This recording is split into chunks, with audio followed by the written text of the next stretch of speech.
కర్ణాటకలోని ప్రసిద్ధ పుణ్యక్షేత్రమైన ధర్మస్థలలో high tension నెలకొంది. ఈ పుణ్యక్షేత్రంలో సామూహిక హత్యలు, ఖననాలు జరిగాయని ఓ వ్యక్తి ఆరోపణలు చేయడంతో కర్ణాటక ప్రభుత్వం సిట్ ను ఏర్పాటు చేసింది. ఈ క్రమంలో సిట్ ధర్మస్థల అటవీ ప్రాంతంలో తవ్వకాలు మొదలుపెట్టింది. మొదటిసారి 13 ప్రాంతాలలో తవ్వకాలు జరిపింది. సుమారుగా 15 అడుగుల వెడల్పు, 8 అడుగుల లోతు వరకు తవ్వగా ఎలాంటి అస్థిపంజర అవశేషాలు, ఇతర భౌతిక ఆధారాలు కూడా అధికారులకు లభించలేదు.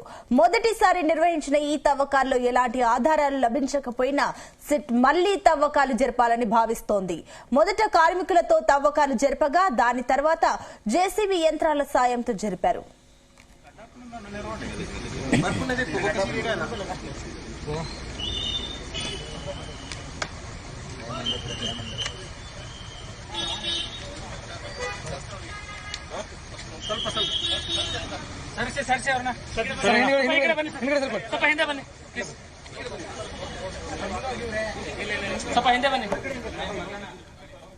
అయితే పాయింట్ నెంబర్ 1 వద్ద తాజాగా తవ్వకాలు జరపగా ఎలాంటి ఆధారాలు లభించలేదు.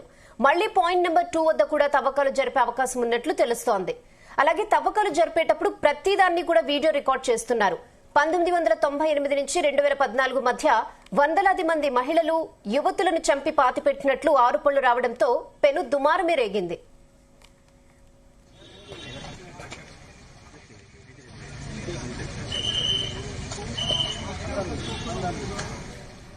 ఇదే విషయంపై మరిన్ని updates chief news coordinator Radhakrishna అందిస్తారు. రాధాకృష్ణ.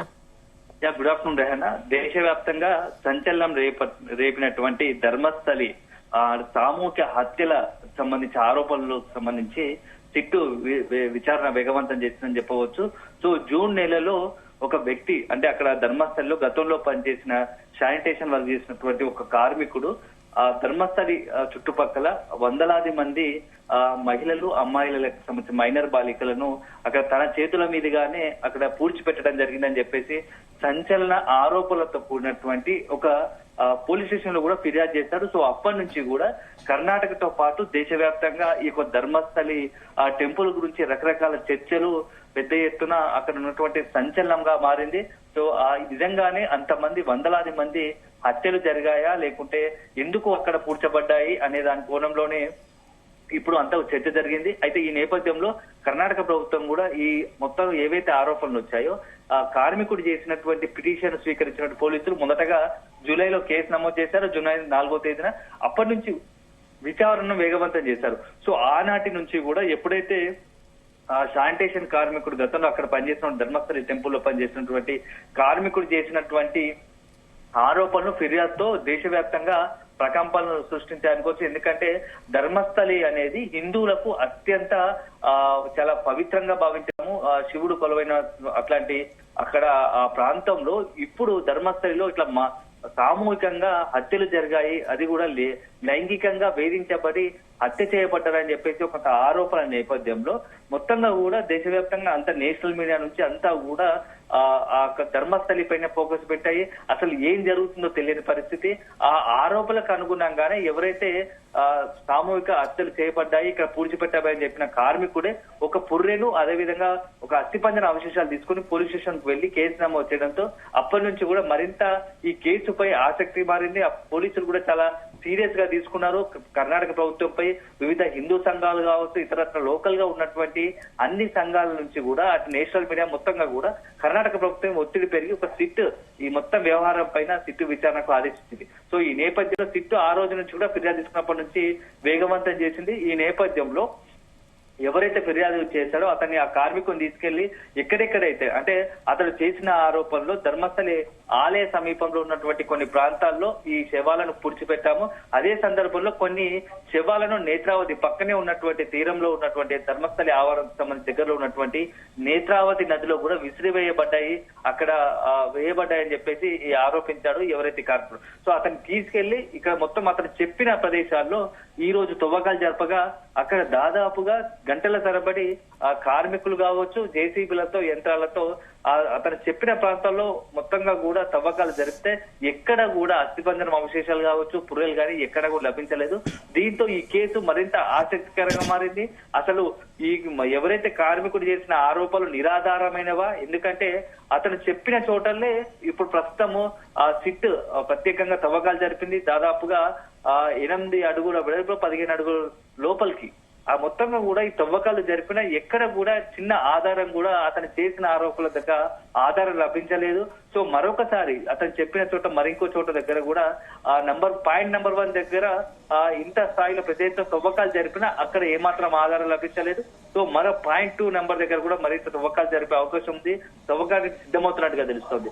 సో అక్కడ కూడా ఎలాంటి ఆధారాలు కనుక దొరకకపోతే ఈ కేసు అంత ఆసక్తిగా మారే అవకాశం ఉంది. ఎందుకంటే అతను మొదటగా చేసిన ఆరోపణలంతా కూడా చాలా పెద్ద సంచలన ఆరోపణలు. సో వందలాది మంది అని చెప్తున్నారు. సో అట్లాంటి వందలాది మందిని పూడ్చిపెట్టిన కనీసం ఒకటో రెండో ఆ చెప్పిన ప్రాంతాల్లో అతని అవశేషాలు, అతను చెప్పిన వాటికి ఆధారం లభించాలి. కానీ ఇప్పటి వరకు ఎలాంటి ఆధారం లభించకపోతే అతని మానసిక పరిస్థితి, లేకుంటే అతను కావాల్సుకునే ఒక సెన్సేషన్ కోసమా, లేకుంటే ఇతరత్ర ఆ టెంపుల్ కు సంబంధించి ఏదైనా కావాల్సుకుని ఇలాంటి ఆరోపణ చేస్తున్నాడా అని చెప్పేసి కూడా ఆ పోలీసు విచారణ తేలుంది. ఎందుకంటే ఇప్పటికీ ఆ ఎవరైతే కార్మికుడు ఉన్నాడో అతను తన మాటలు కట్టుబడి ఉన్నాను. ఎందుకంటే నేను గత దశాబ్ద కాలం కింద పనిచేశాను. సో 1990 నుంచి 2014 మధ్యలో ఇదంతా కూడా ఈ వ్యవహారం జరిగింది. వందల మందిని పూడ్చిపెట్టడం జరిగింది.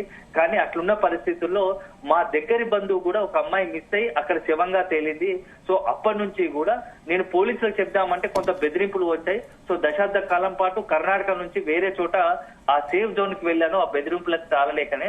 సో ఇప్పుడు ఇక నేను ధైర్యం చేసి, ఎందుకంటే మరికొంతమందికి అమ్మాయిలకు ఇలాంటి పరిస్థితి రాకూడదని చెప్పేసి నేను ఇలాంటి కంప్లైంట్ ఇచ్చా అని చెప్పేసి కూడా అతను చెప్తా ఉన్నాడు. మొత్తంగా మాత్రం ఈ యొక్క ధర్మస్థలి వ్యవహారము అంటే సామూహిక హత్యలకు సంబంధించి ఆరోపణలు ఉన్నాయో వాటికి సంబంధించి సిట్టు విచారణ వేగవంతం అవుతుంది. మరికొద్ది రోజుల్లోనే ఈ మొత్తం ఆరోపణలకు సంబంధించి సిట్టు ఒక పూర్తి స్థాయి నివేదిక సమర్పించే అవకాశం ఉంది.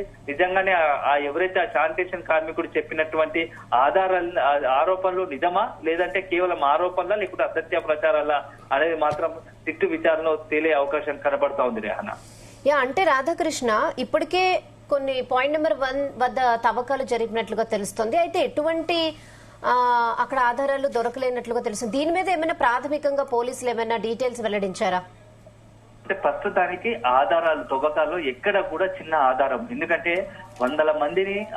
వందలాది మందిగా అక్కడ ఉన్నటువంటి సామూహికంగా పూడ్చాలని చెప్పిన సందర్భంలో ఆ ప్రాంతాల్లో అతను ఎవరైతే కార్మికుడు చెప్పిన ప్రాంతాల్లో తవ్వకాలు జరిపితే కనీసం చిన్న ఆధారం కూడా అక్కడ లభించలేదు. సో ఏదైనా ఇంకేదైనా దాని చుట్టుపక్కల ప్రాంతాల్లో కూడా ఈ తవ్వకాలు జరిపేందుకు పాయింట్ నెంబర్ అయిపోయి పాయింట్ నెంబర్ 2 దగ్గర కూడా సిట్ మరింత ఆధారాలు ఇక్కడ పాయింట్ నెంబర్ 1 దగ్గర ఆధారాలు దొరకలేదు కాబట్టి పాయింట్ 2 నెంబర్ దగ్గర అయినా ఏదైనా ఆధారాలు దొరుకుతుందా? ఎందుకంటే అతను చేసిన ఆరోపణలు కొట్టిపారేయలేము. అలా అని చెప్పేసి అతను ప్రతిదీ మరి సీరియస్ గా ఒకవైపు రాజకీయ ఒత్తిళ్లు ఉన్నాయి, స్థానికంగా ఉన్నటువంటి హిందూ సంఘాల నుంచి ఇతరత్ర సంఘాలు అన్నిటి నుంచి ఒత్తున్నారు కాబట్టి కులంకషంగా మొత్తం పూర్తి స్థాయిలో విచారణ జరుపుతూ తవ్వకాలకు సంబంధించి కూడా పోలీసులు సిట్టు ఎప్పటికప్పుడు వీడియో రికార్డ్ చేస్తుంది.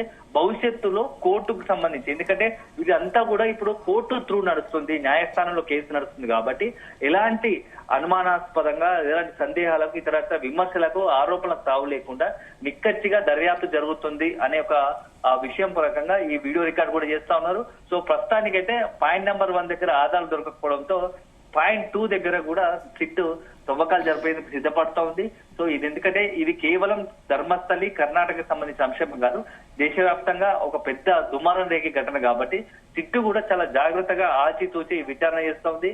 ఏ మాత్రం అంటే చిన్న వాటిని కూడా కొట్టిపారేయకుండా ప్రతి అనుమానాస్పదంగా అనిపిస్తే ప్రతి ఒక్క దాన్ని కూడా కొంత విచారణ చేస్తా ఉందని చెప్పవచ్చు. సో ఇప్పుడు ఆరోపణ చేసిన వ్యక్తిని కూడా మరొకసారి ఈ రోజు పాయింట్ 2 నెంబర్ దగ్గర కూడా తవ్వకాలు జరిపిన తర్వాత అతన్ని మరొకసారి ఇంటరాగేట్ చేసే అవకాశం ఉన్నట్టు ఉన్నట్టుగా తెలుస్తా ఉంది. ఈ ఆరోపణల వెనుక ప్రస్తుతానికి ఇక్కడ ఎలాంటి ఆధారం దొరకకపోతే అతని టార్గెట్ గా అతన్ని ఎవరైతే ఆరోపణ చేస్తాడో ఆ ఫిర్యాదు చేస్తాడో ఆ కార్మికుడిని విచారించే అవకాశం ఉన్నట్టుగా తెలుస్తా ఉంది. సో మొత్తానికైతే ఈ వారం 10 రోజుల్లో కనుక అతను చెప్పిన దగ్గర తవ్వకాలు జరిపి వీడియో రికార్డ్ చేసి కోర్టుకు సమర్పించడంతో పాటుగా అతన్ని కూడా కస్టడీకి తీసుకొని మరొకసారి విచారించే అవకాశాలు కనబడతా ఉన్నాయి. Rehana. Okay Radhakrishna, thanks for the updates.